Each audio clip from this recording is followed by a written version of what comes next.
Get ready, because there was a lot of news that happened today here in the United States, and here is a recap in case you missed some of it. We begin in Minnesota, where a viral courtroom movement exploded on social media as it pertains to immigration. This happened when ICE attorney Julie Lee kind of let out at a judge in the middle of court, saying, quote, "The system sucks, this job sucks," at one point even adding, "I wish you would hold me in contempt so that I would have a full 24 hours sleep." This happened after attorneys for the U.S. government refused to comply with the judge's order to let go some people who were detained. This led the U.S. District Judge Sherry Blackwell to bluntly say, "A court order is not an advisory, it is not conditional." The reason why she made those comments is because, well, the U.S. government's backlogged from how many people they're arresting and how many people need to be released because they shouldn't have been arrested. And as that's going on, we're hearing from the White House border czar, Tom Homan, who announced today they're going to be pulling back roughly about 700 ICE officers from Minneapolis. That would leave about 2,000 people there. The Minnesota governor, Tim Walz, stated that this was not enough, calling for a, quote, faster and larger drawdown of forces. Now we move to the Middle East, where peace talks are continuing between the United States and Iran. Luckily,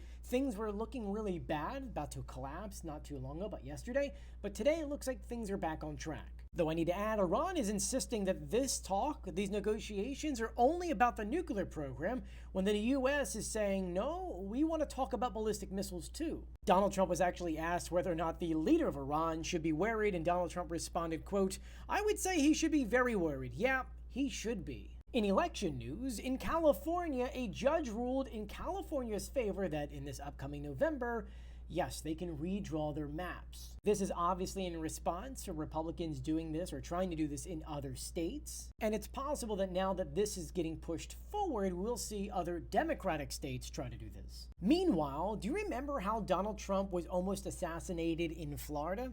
Well, that guy just got his sentencing.